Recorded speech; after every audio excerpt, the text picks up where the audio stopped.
Bismillahirrahmanirrahim. Assalamualaikum warahmatullahi wabarakatuh. Bapak Ibu keluarga yang saya hormati, apa kabar? Semoga Bapak Ibu keluarga dalam kondisi sehat walafiat dan dalam lindungan Allah SWT. Perkenankanlah saya, Firgianti Nur Farida, akan menyampaikan sedikit edukasi kepada Bapak Ibu tentang keperawatan paliatif berbasis keluarga pada penyakit ginjal kronik dengan hemodialisis.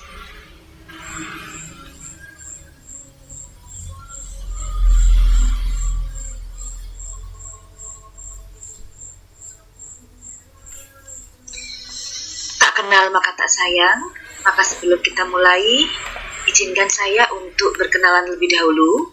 Ini adalah saya, nama saya Firgianti Nur Farida.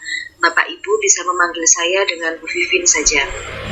Saya dosen keperawatan di Universitas Muhammadiyah Lamongan. Kebetulan diamanahi menjadi Wakil Dekan 1 Fakultas Ilmu Kesehatan.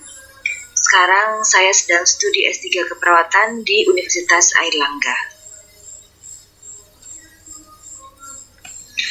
Nah Bapak Ibu, ini adalah judul disertasi saya, yaitu pengembangan model keperawatan paliatif berbasis Family Centered Nursing untuk meningkatkan kemandirian keluarga merawat pasien penyakit ginjal kronik dengan hemodialisis. Jadi saya ingin bahwa sasaran saya adalah keluarga, bagaimana keluarga itu bisa saya latih keperawatan paliatif berbasis keluarga supaya keluarga bisa mandiri dalam merawat pasien penyakit ginjal kronik dengan hemodialisis. Dan yang ini adalah modul keperawatan paliatif berbasis keluarga pada pasien penyakit ginjal kronik dengan hemodialisis yang saya berikan pada Bapak Ibu semua.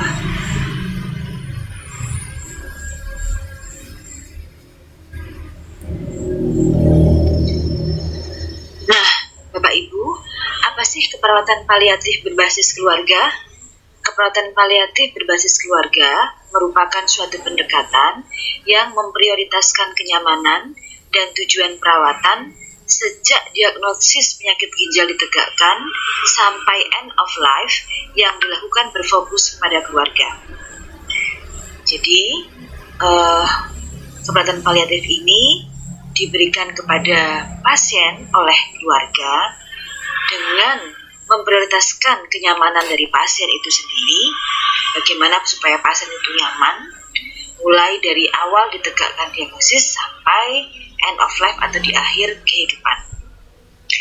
Nah, model keperawatan paliatif berbasis keluarga ini mencakup pengkajian, diagnosis, intervensi atau implementasi, dan evaluasi. Pengkajian terdiri dari faktor keluarga, faktor pasien, faktor dukungan sosial, dan faktor pelayanan kesehatan. Pengkajian tersebut akan mempengaruhi munculnya diagnosis, yaitu kemampuan perawatan kesehatan oleh keluarga. Sedangkan intervensi yang diberikan, yaitu keperawatan paliatif oleh keluarga yang terdiri dari 7 aspek, yaitu perawatan pasien, penilaian aspek biopsikososio-spiritual, manajemen gejala fisik, manajemen stres, manajemen masalah sosial dan spiritual, perencanaan perawatan lanjutan, dan persiapan akhir kehidupan. Ketujuh aspek tersebut akan dijelaskan masing-masing sebagai berikut. Intervensi yang pertama yaitu perawatan pasien.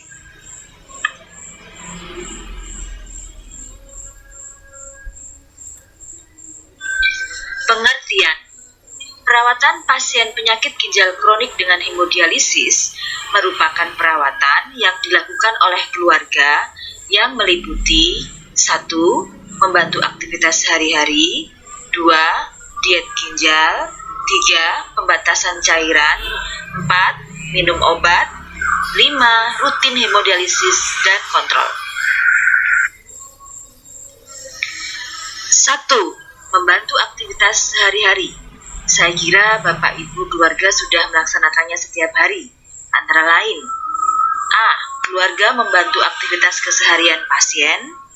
B. keluarga mendorong pasien melakukan aktivitas fisik sesuai kemampuan. C. Keluarga menjaga kebersihan rumah dan lingkungan yang nyaman. 2. Diet ginjal. Antara lain, A. Keluarga mengatur asupan protein sebesar 1,4 gram per kilogram berat badan per hari. B. Keluarga mengatur asupan energi 35 kilokalori per kilogram berat badan per hari. C. Keluarga mengurangi asupan garam. D. Keluarga mengurangi asupan kalium seperti ubi-ubian dan pisang. E. Keluarga mengurangi asupan kolesterol seperti lemak daging, jeroan, seafood, putih telur, dan produk susu full cream. F. Keluarga membuat jadwal makan yang meliputi 3J, yaitu jadwal, jenis, dan jumlah yang ditempel di sekitar rumah. G. Keluarga menyiapkan makanan dalam bentuk yang menarik dan bervariasi. Nah, berikut adalah dialisis diet chart atau kartu diet dialisis. Di sini dapat terlihat bahwa makan pasien dialisis itu tetap 3 kali sehari, di mana di antara waktu makan pagi, siang, dan siang dengan malam boleh untuk makan selingan berupa buah atau sup. Ini contoh untuk total kalori 1800, pembagiannya untuk besarnya protein, karbohidrat, sodium, kalsium, lemak, dan juga besi. Oke, saya berikan contohnya. Pria dengan tinggi badan 167 cm, berat badannya 60 kg, umurnya 49 tahun. Kebutuhan energinya dari materi sebelumnya adalah 35 kilokalori per kilogram berat badan. Berarti 35 dikali berat badannya yaitu 60 sama dengan 2100 kilokalori untuk kebutuhan energinya. Kemudian kebutuhan proteinnya adalah 1,4 gram per kilogram berat badan. Berarti 1,4 dikali 60 sama dengan 84 gram. Dan dari 84 gram itu 50%-nya atau 42 gramnya dipilih berasal dari protein hewani. Protein yang berasal dari hewan gitu ya. Nah, ini contoh menunya pagi, siang, dan malam. Pagi bisa berupa, ini pilihan nggih, roti isi selai, telur rebus 1 butir.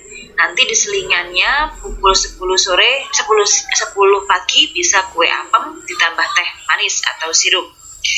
Siang hari, nasi secukupnya, kemudian ikan goreng 1 ekor sedang, daging 1 potong sedang, tempe bacem 1 potong, capcay, dan buah. Kemudian malam, nasi, ayam goreng 1 ekor sedang, tempe bacem 1 potong, capcay, dan buah. Ini adalah contohnya saja. Selanjutnya yang ketiga yakni pembatasan cairan. Dalam hal ini apa yang bisa dilakukan keluarga?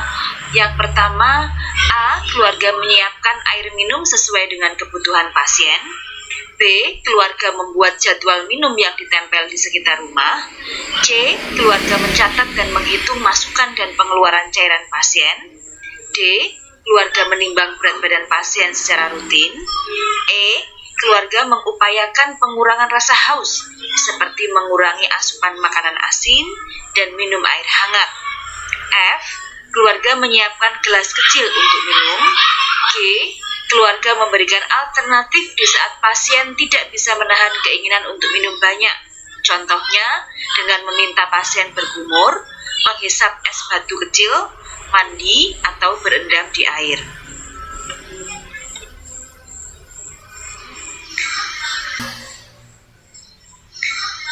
Yang keempat yakni minum obat. Antara lain, A. Keluarga membantu menyediakan obat bagi pasien sesuai jadwal. B. Keluarga membuat jadwal minum obat yang ditempel di sekitar rumah untuk pengingat. C. Keluarga mengingatkan pasien untuk minum obat sesuai jadwal. Dan yang kelima yakni rutin cuci darah dan kontrol. Apa yang bisa keluarga lakukan? A.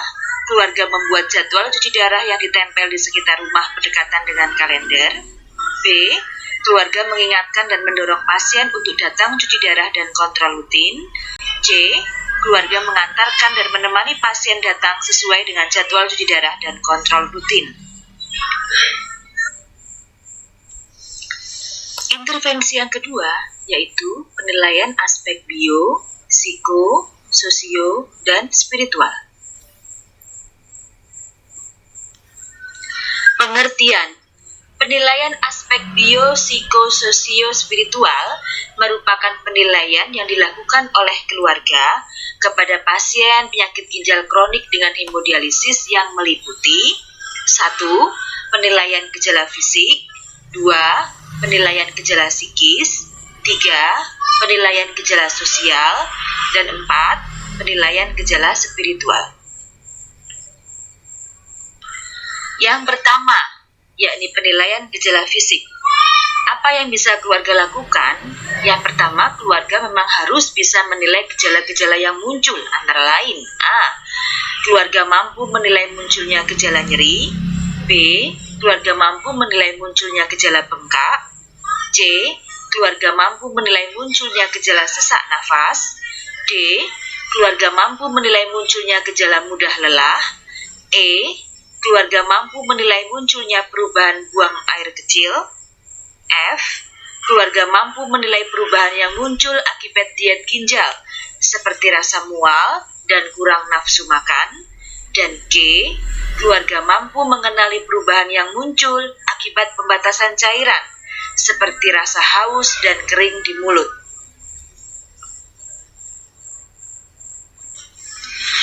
Yang kedua, yakni penilaian gejala psikis. Keluarga juga harus mampu menilai perubahan gejala psikis yang terjadi pada pasien, antara lain A. Keluarga mampu menilai munculnya gangguan tidur. B. Keluarga mampu menilai munculnya kecemasan. C. Keluarga mampu menilai munculnya kebingungan. D. Keluarga mampu menilai munculnya gejala stres. E. Keluarga mampu menilai munculnya gangguan suasana hati atau mood. F. Keluarga mampu menilai munculnya perasaan sedih mendalam, putus harapan, merasa tidak bahagia. Dan G. Keluarga mampu menilai munculnya depresi. 3. Penilaian gejala sosial. Keluarga juga harus mampu menilai perubahan gejala sosial yang terjadi pada pasien. Antara lain, A.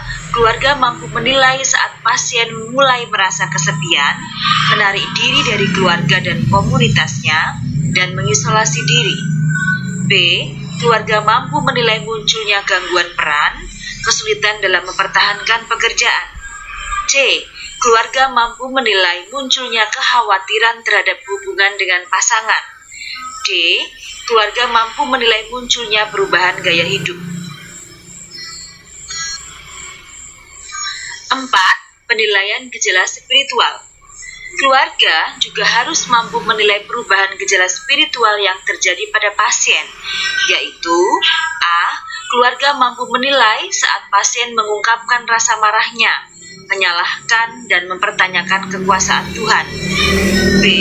Keluarga mampu menilai saat pasien menolak beribadah. C. Keluarga mampu menilai saat pasien beribadah tidak sesuai ketentuan atau adanya gangguan dalam beribadah. D. Keluarga mampu menilai saat pasien bisa menerima dan beribadah lebih khusyuk. Intervensi ketiga yaitu manajemen gejala fisik.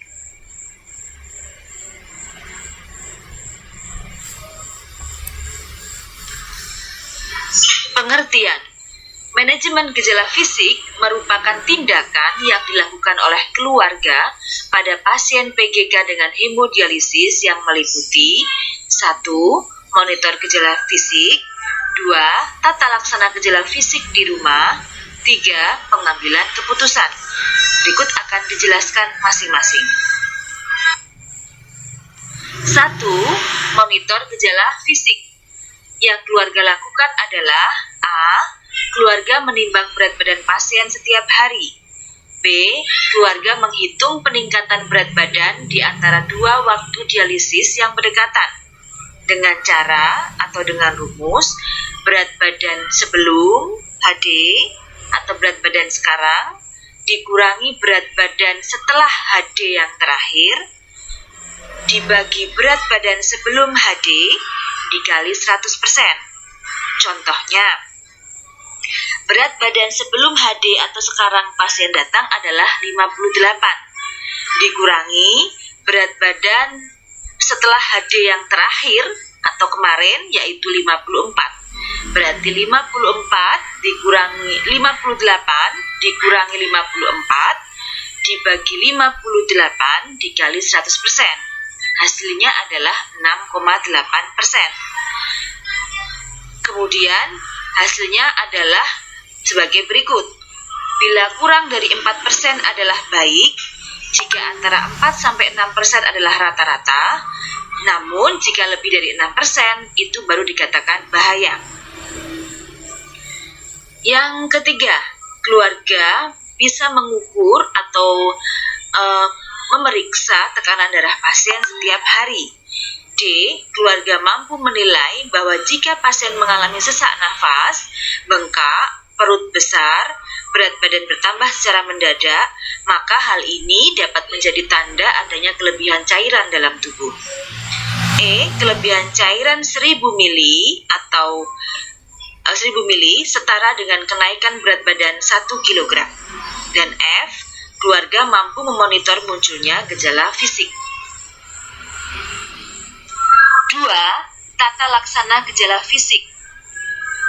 Yang pertama, keluarga mampu mengurangi rasa haus dan kering di mulut pasien dengan cara 1. Hindari makanan dengan rasa asin dan pedas. 2. Kurangi konsumsi garam. 3. Menghisap atau mengulum serpihan es batu. 4. Mengunyah permen karet. 5. Mengubah persepsi bahwa minuman yang dikonsumsi pasien sudah cukup untuk tubuhnya. B. Keluarga bisa menerapkan hal-hal berikut terkait dengan diet ginjal. 1. Mengingatkan pasien untuk makan secara teratur dengan porsi kecil tapi sering. 2. Menyiapkan makanan kesukaan pasien dalam bentuk yang menarik sehingga menimbulkan selera. 3. Menyiapkan masakan lebih baik dibuat dalam bentuk tidak berkuah, misalnya dengan ditumis, dikukus, dipanggang, dibakar, atau digoreng. 4.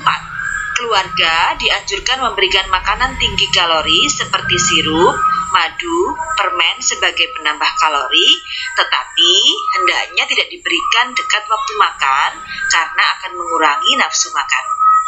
Dan 5. Keluarga menerapkan cara untuk mengurangi kalium dalam makanan, yaitu buah dan sayur dikupas, dipotong lalu dicuci, kemudian direndam dalam air hangat 2 jam, lalu cuci lagi. 3. Pengambilan keputusan. Apabila gangguan fisik pada pasien tidak bisa ditangani oleh keluarga, maka segera konsul ke perawat dan rujuk ke pelayanan kesehatan terdekat.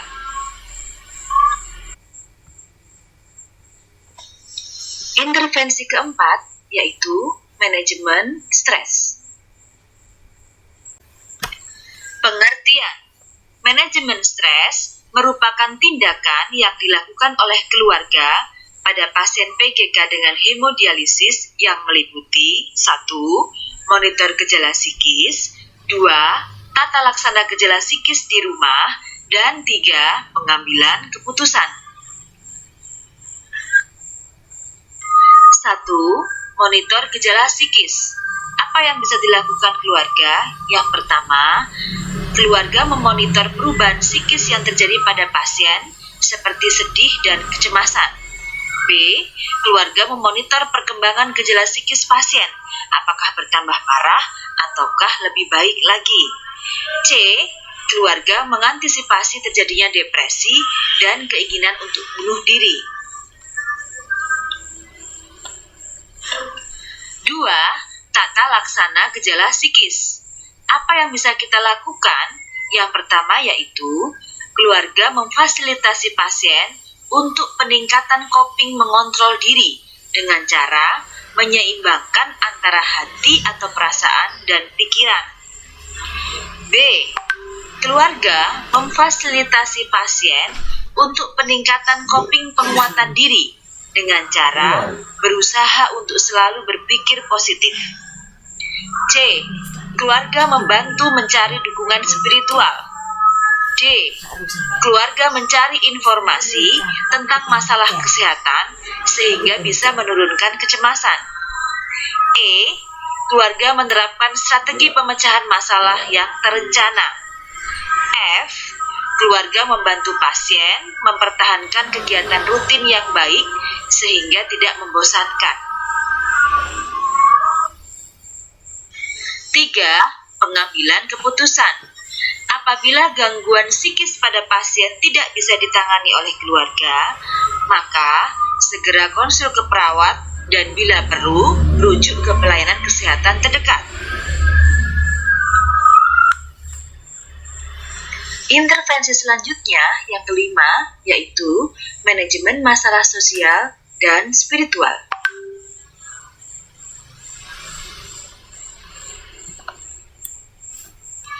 Pengertian. Manajemen masalah sosial dan spiritual merupakan tindakan yang dilakukan oleh keluarga kepada pasien PGK dengan hemodialisis yang meliputi 1. Monitor perubahan sosial, 2. Monitor perubahan spiritual, 3. Tata laksana gejala sosial dan spiritual di rumah, dan 4. Pengambilan keputusan. 1. Monitor perubahan sosial. Apa saja monitor perubahan sosial? Yang pertama, keluarga memonitor perubahan sosial yang terjadi pada pasien, seperti gangguan sosialisasi, gangguan peran, dan kekhawatiran hubungan dengan pasangan. B. Keluarga memonitor perkembangan gejala sosial pasien. C. Keluarga mengantisipasi terjadinya isolasi diri atau perceraian. 2. Monitor perubahan spiritual. Apa yang bisa dilakukan keluarga untuk monitor perubahan spiritual yang terjadi pada pasien, yaitu A. Keluarga memonitor perubahan spiritual pasien seperti marah dan menyalahkan Tuhan atau gangguan dalam beribadah. B. Keluarga memonitor perkembangan gejala spiritual pasien, apakah bertambah parah atau menjadi lebih baik. C. Keluarga mengantisipasi terjadinya distres spiritual, yaitu kegagalan dalam menemukan arti atau kebermaknaan kehidupannya. 3. Tata laksana gejala sosial dan spiritual. Apa saja tata laksana gejala sosial dan spiritual yang bisa dilakukan keluarga? Antara lain, A. Keluarga memberikan dukungan penuh kepada pasien untuk bersosialisasi dan beribadah. B. Keluarga melibatkan teman senasib untuk meningkatkan semangat hidup dan kepatuhan pasien. C. Keluarga melibatkan teman sebaya atau teman kantor atau tetangga untuk meningkatkan motivasi pasien. D. Keluarga melibatkan perawat untuk manajemen psikososial yang lebih baik. E. Keluarga menerapkan strategi coping spiritual kepada pasien, antara lain berserah kepada Tuhan dan berdoa. 3. Pengambilan keputusan. Apabila gangguan sosial dan spiritual yang terjadi pada pasien tidak bisa ditangani oleh keluarga, maka segera konsul ke perawat dan bila perlu rujuk ke pelayanan kesehatan terdekat. Intervensi keenam, yaitu perencanaan perawatan lanjutan.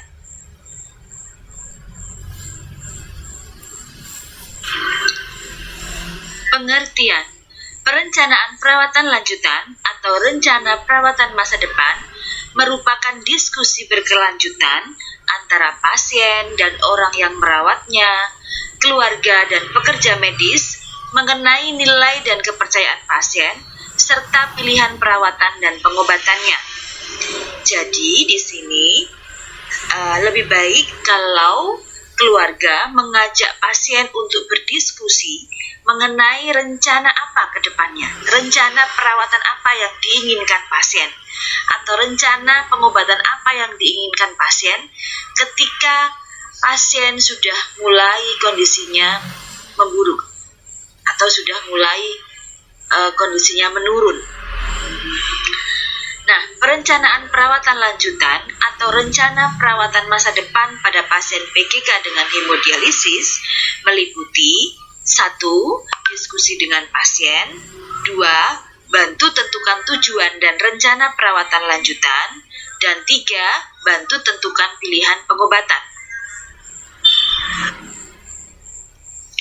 1. Diskusi dengan pasien. Dalam hal ini, A. Keluarga bisa memfasilitasi pertemuan dengan keluarga terdekat untuk membicarakan pilihan pasien terhadap jenis perawatan dan pengobatan yang diinginkannya. B. Keluarga menanyakan perawatan macam apa yang pasien inginkan dan tidak inginkan. C. Keluarga menanyakan di mana pasien ingin dirawat. D. Keluarga menanyakan adakah barang tertentu yang ingin disimpan bersama pasien. E. Keluarga menanyakan adakah sesuatu atau seseorang yang dikehendaki atau tidak dikehendaki ada di dekat pasien. Jadi Bapak Ibu, ini bukan berarti sesuatu yang tabu. Ini sangat membantu pasien untuk mempersiapkan segala sesuatu yang mungkin bisa terjadi. Bukan berarti kita mempersiapkan kematian. Orang sekarang masih sehat, bukan begitu. Cuma ini merupakan langkah yang bisa ditempuh untuk mempersiapkan secara matang sampai kemudian akhir kehidupan. Karena memang penyakit ginjal kronik ini merupakan penyakit yang kronis, penyakit yang butuh waktu panjang, yang tidak kemudian dapat sembuh seketika. Begitu. Kasih itu. Kasih itu. 2. Bantu tentukan tujuan perawatan dan rencana perawatan lanjutan. Apa yang bisa dilakukan? Yang pertama, A. Keluarga membantu pasien menentukan rencana pilihan untuk dirawat di rumah atau di rumah sakit, atau kalau di Lamongan mungkin tidak ada ya, bisa rumah panti atau rumah perawatan hospis. B. Keluarga membantu menentukan orang yang diharapkan untuk berkunjung dan barang yang ingin disimpan atau di dekatnya saat pasien kehilangan kapasitas atau saat mendekati masa akhir hidup. C. Keluarga membantu mewujudkan nilai agama atau spiritualitas yang harus tercermin dalam perawatan pasien sesuai keinginan pasien. Jadi misalnya pasien menginginkan suasananya harus islami, maka keluarga harus bisa memberikan atau menghadirkan suasana spiritualitas islami yang tercermin di dalam perawatan kesehariannya. Kemudian yang D, keluarga membantu menciptakan lingkungan yang sesuai dengan kenyamanan pasien. Tentu saja dalam hal ini adalah sesuai dengan keinginan pasien. 3. Bantu tentukan pilihan pengobatan. Apa yang dilakukan oleh keluarga? Yakni A. Keluarga membantu pasien berdiskusi dengan perawat yang merawat pasien atau tim medis yang lain untuk menentukan pilihan pengobatan. B. Keluarga membantu pasien meminta penjelasan perawat terkait dampak penyakit dan tindakan perawatan bagi pasien di masa depan, serta pilihan perawatan paliatif apa saja yang tersedia. C. Keluarga membantu pasien memutuskan pilihan perawatan pasien di masa depan. Dan intervensi yang terakhir, yang ketujuh, yaitu persiapan akhir kehidupan. Pengertian. Perawatan akhir kehidupan merupakan perawatan yang membantu semua orang dengan penyakit lanjut, parah, yang tidak dapat disembuhkan untuk dapat bertahan hidup sebaik mungkin sampai akhir kematian, sampai menghadapi kematian. Jadi ini bukan berarti sekarang belum waktunya atau sekarang masih tabu untuk membicarakan mengenai kematian, bukan. Di Di sini kita hanya ingin memberikan suatu ruang, memberikan suatu kesempatan untuk bisa berdiskusi dengan pasien mengenai persiapan untuk menghadapi kematian. Ini juga ditujukan bagi keluarga dalam hal untuk mempersiapkan menghadapi kehilangan. Jadi memang ini perawatan akhir kehidupan ditujukan untuk penyakit-penyakit yang lanjut, penyakit-penyakit yang memang kronis, begitu ya, yang memang lama, butuh jangka waktu yang lama. Nah, persiapan akhir kehidupan pada pasien PGK dengan hemodialisis meliputi 1. Prinsip akhir kehidupan, 2. Bantu tentukan keinginan dan wasiat di akhir kehidupan, dan 3. Antisipasi berduka. 1. Prinsip akhir kehidupan. Dalam hal ini, keluarga harus menciptakan dan memperhatikan prinsip akhir kehidupan kepada pasien seperti ini, sebagai berikut. Yang pertama, bahwa prinsipnya harus pasien terbebas dari rasa nyeri. Yang kedua, bahwa pasien harus mendapatkan kenyamanan. Yang ketiga, bahwa pasien harus merasa bermartabat dan merasa terhormat. Yang keempat, pasien merasa damai. Dan yang kelima, pasien berdekatan dengan orang-orang yang dicintai atau yang disayang. 2. Bantu tentukan keinginan dan wasiat di akhir kehidupan. Nah, apa yang bisa dilakukan oleh keluarga? Yaitu yang pertama, A. Keluarga membantu pasien dalam pembuatan wasiat dan atau penyampaian lokasi wasiat. B. Keluarga membantu dalam pilihan terkait urusan pemakaman. C. Keluarga membantu menyampaikan pesan pribadi untuk keluarga dan sahabat. D. Keluarga membantu pasien membuat keputusan perawatan yang dikehendaki dan tidak dikehendakinya. Dan E. Keluarga mampu menghormati hak pasien untuk mengontrol sisa kehidupannya. Perlu diingat Bapak Ibu bahwa dari hasil beberapa penelitian, dipastikan bahwa pasien itu lebih banyak berkeinginan untuk meninggal dengan damai di dekat keluarga. Jadi dia ingin dirawat di akhir kehidupannya oleh keluarga. Oleh karena itu, keluargalah yang paling punya hak dan juga paling bisa untuk membantu memenuhi keinginan dan wasiat di akhir kehidupan pasien. 3. Antisipasi berduka. Nah, dalam hal ini, keluarga harus mempersiapkan diri dalam menghadapi kehilangan pasien dengan cara 1. Menerima kenyataan kehilangan, 2. Menghayati rasa sakit akan kehilangan, 3. Menyesuaikan diri dengan lingkungan tanpa kehadiran anggota keluarga yang sudah meninggal, 4. Meredam emosi, dan berkomitmen untuk melanjutkan hidup. Keluarga memahami dan mempersiapkan menghadapi tahapan berduka. Berikut adalah tahapan berduka Bapak Ibu. Yang pertama adalah menolak, yang kedua marah, yang ketiga tawar-menawar, yang keempat adalah depresi, dan yang kelima adalah menerima. Ini urutannya. Jadi pertama-tama ketika berduka, maka biasanya seseorang itu akan menolak dulu. Gak mungkin dia meninggal gitu ya. Kemudian marah, kenapa kok bisa saya ditinggalkan? Kenapa kok Tuhan mengambilnya? Kemudian tawar-menawar, kenapa kemarin kok gak saya bawa ke rumah sakit? Like gitulah gak meninggal. Kenapa kok kemarin malah saya bawa ke rumah sakit, tambah cepat meninggalnya? Itu tawar-menawar. Yang keempat kemudian depresi, sedih berkepanjangan, depresi. Yang terakhir baru kemudian menerima. Namun tahapan ini setelah menerima itu bukan berarti kemudian selesai tahapan ini. Suatu saat ketika kemudian ingat lagi atau dalam suatu kondisi yang di titik rendah, maka seseorang itu bisa jadi kembali ke fase pertama lagi, atau bisa jadi dia berada pada fase ketiga lagi, seperti itu.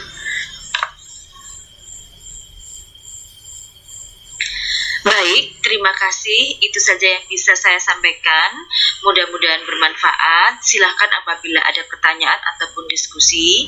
Saya, kemudian teman-teman perawat di sini juga sangat terbuka untuk bisa berdiskusi, memberikan bantuan kepada Bapak Ibu sekalian.